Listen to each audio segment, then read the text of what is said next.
Estamos de volta. E hoje eu tô brava. Porque eu vou falar do livro de Julho, da Teg. Sim, eu tô brava. Muito brava. Que é esse daqui.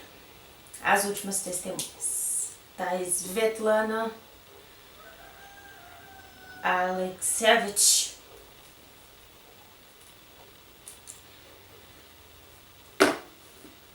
E assim, eu ainda nem superei o livro de junho, o Voragem. E aí a Teg me manda esse. Como que eles querem que uma pessoa exista, que mantenha o psicológico saudável com os livros desse? Me diz. Sério. Sim, eles podiam fazer assim. Vamos fazer o seguinte. Vamos mandar um livro assim. Aí depois a gente manda um mais tranquilo. Depois a gente joga um assim. Depois um livro mais tranquilo. Depois um outro tapa na cara. Vamos dar uma intercalada. Mas não. Vamos destruir o psicológico da pessoa. Tô brava.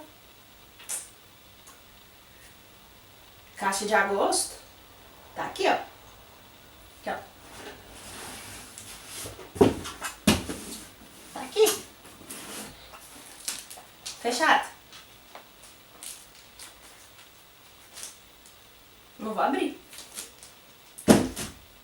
Tô com medo. Mentira, eu tô esperando fazer o unboxing. Mas eu tô com muito receio de abrir e descobrir o que tem aqui. Ai, mas tá.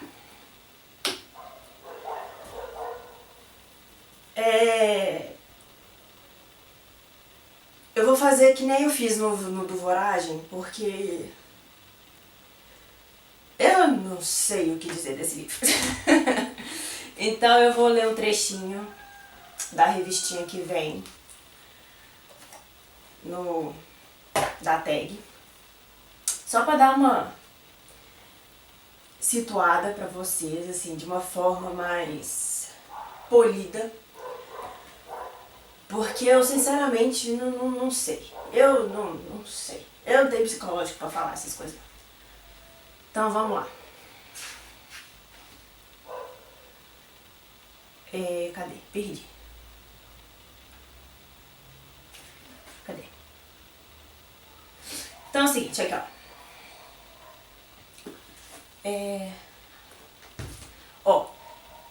Nessa obra, Svetlana compila centenas de curtos relatos, poucos têm mais de 5 páginas, obtidas por meio de entrevistas com cidadãos que viveram a fome, o luto, o torpor e outros diversos estados de sentimentos extremos, aos quais a violência indiscriminada da guerra submete o ser humano. Nesses monólogos, que a escritora teve o trabalho de conduzir com perguntas e depois remodelar em textos enxutos, sem nunca os interpretar ou deformar sua forma usual de trabalho, somos conduzidos por lembranças incrivelmente precisas de momentos traumáticos. Muitos desses sobreviventes perderam pais, familiares, amigos e presenciaram a morte de desconhecidos. O enfoque, entretanto, não é buscar a perspectiva previsível sobre a guerra, mas explorar os sentimentos individuais. Embora girem em torno do mesmo fato, nenhuma história é igual à outra. Juntos, cada um desses relatos forma uma narrativa sobre a guerra tão inédita quanto tocante e humana. A ingenuidade infantil das histórias é perceptível em inúmeros momentos. Os entrevistados procuraram exprimir o que sentiram, sem interpretar exaustivamente tudo pelo que passaram. A cor das roupas, o cheiro das árvores, e estações, a beleza das bonecas e saudade dos pais. Nada é esquecido. Simplesmente porque tudo remete àqueles anos de horror. Pois é.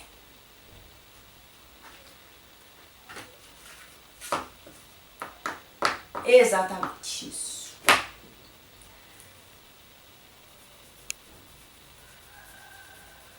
O que dizer? No final aqui do livro, tem uma data aqui que é 1978 a 2004. Pelo que eu entendi, foram esses anos, né, de 1978 a 2004, foi o período em que ela coletou esses depoimentos de sobreviventes da Segunda Guerra Mundial ali da Bielorrússia, que na época, né, da Segunda Guerra eram crianças. E igual eu comentei aqui, né, lendo esse trechinho,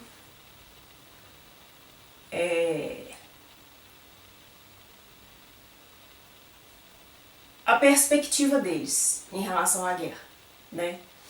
Então assim, a gente vai ter relatos dessas crianças.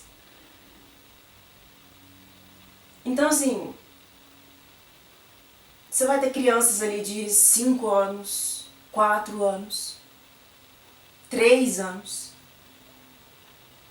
até assim, já adolescentes, né, 10, 15, 16. E gente,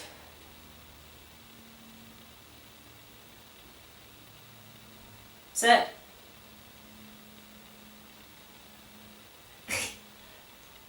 é bizarro. É muito tenso. E eu acho que fica mais tenso porque aqui pra gente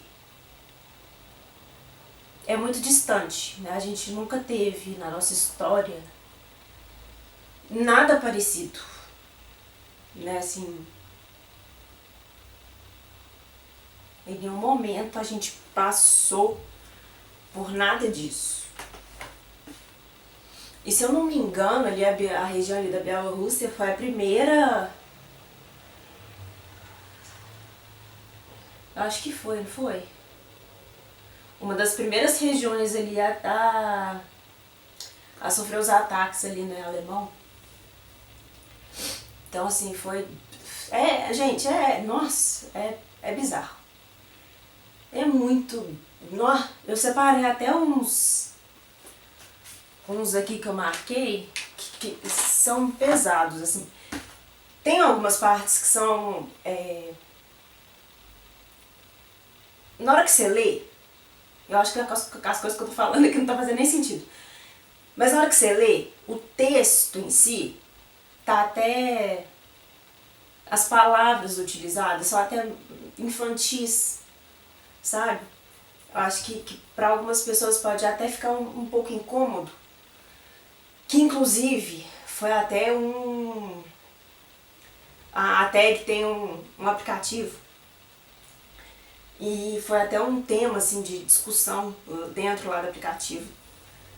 Que algumas pessoas ficaram incomodadas com esse vocabulário infantilizado, porque as pessoas tipo assim, mas a pessoa já está mais velha hoje em dia, então como que ela vai... não faz sentido ela relatar isso, ela já está mais velha agora. Não faz sentido ela falar isso dessa forma infantilizada. Houve-se uma discussão em torno disso. Só que assim, eu acho que as pessoas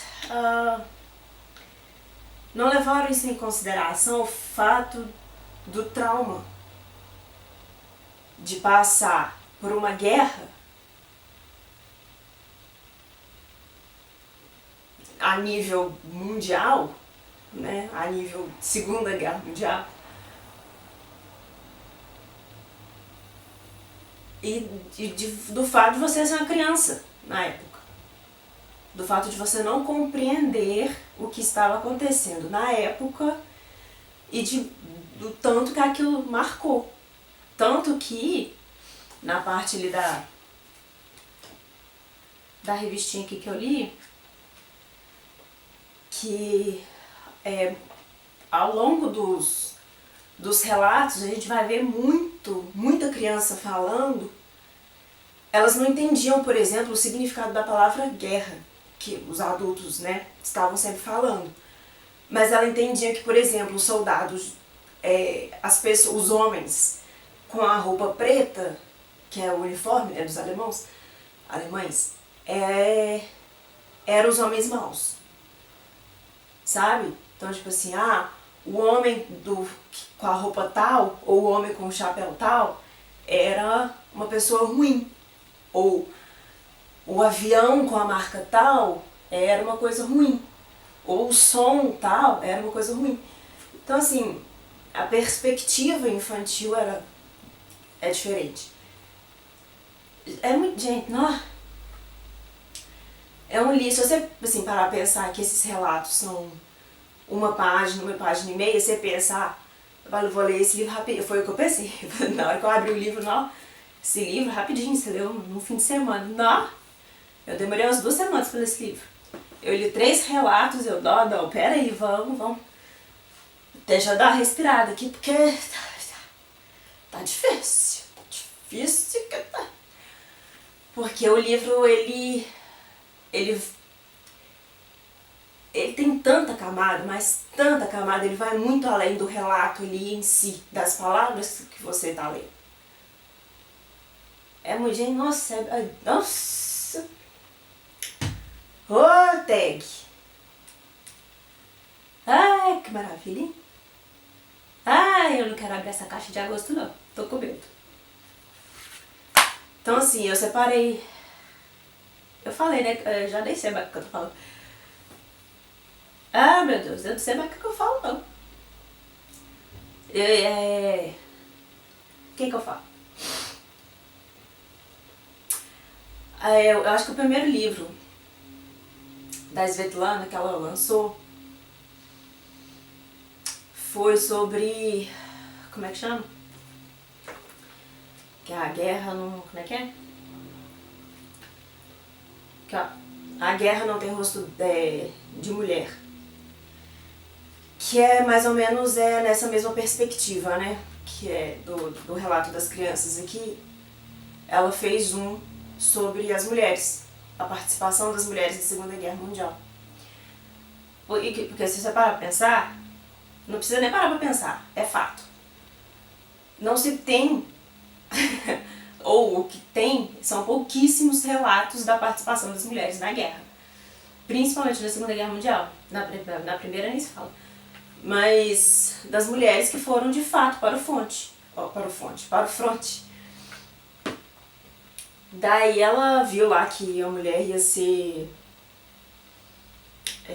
a aposentadoria de uma atiradora soviética condecorada por matar 75 alemães.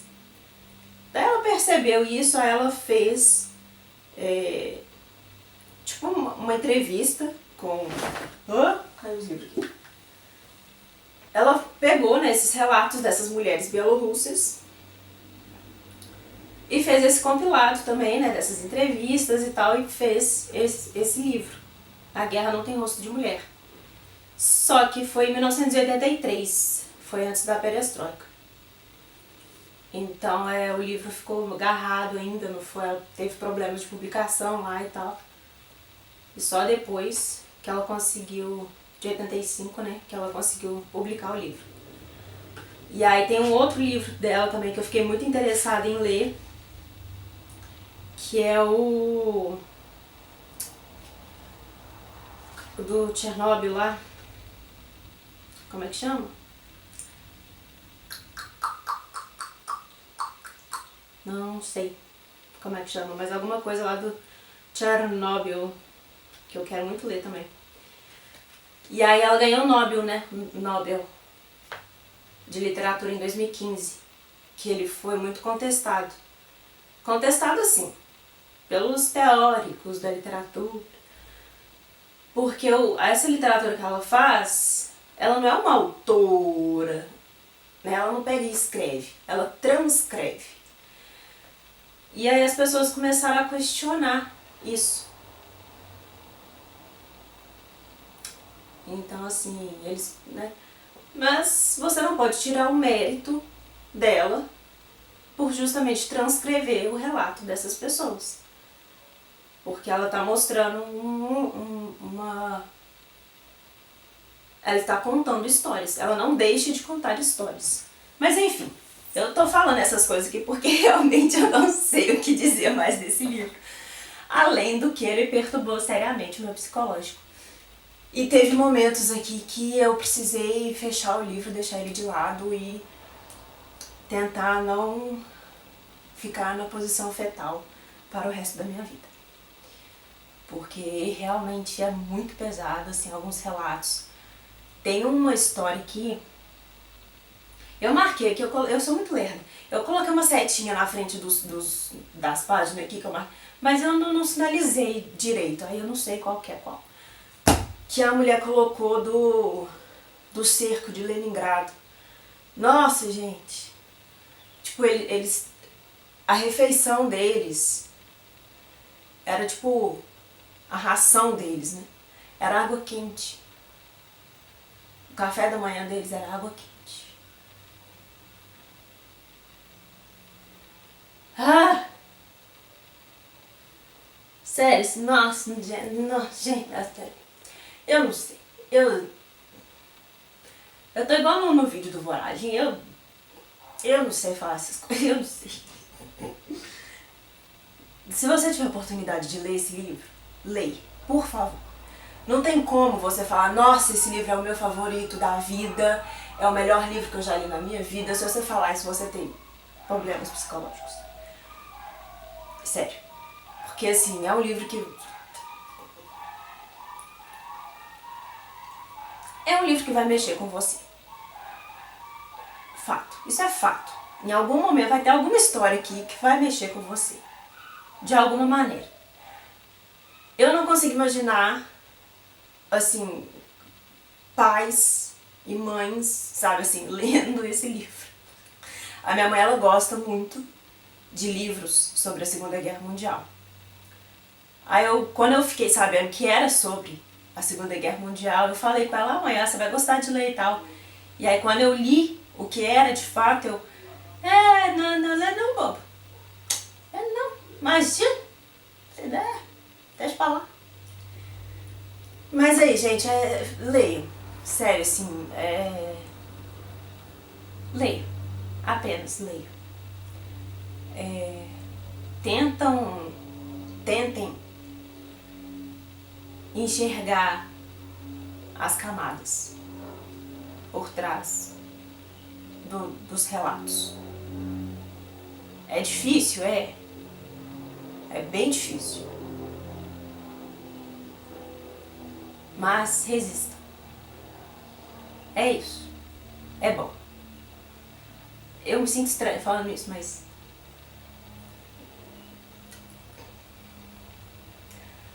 Enfim. Até o próximo.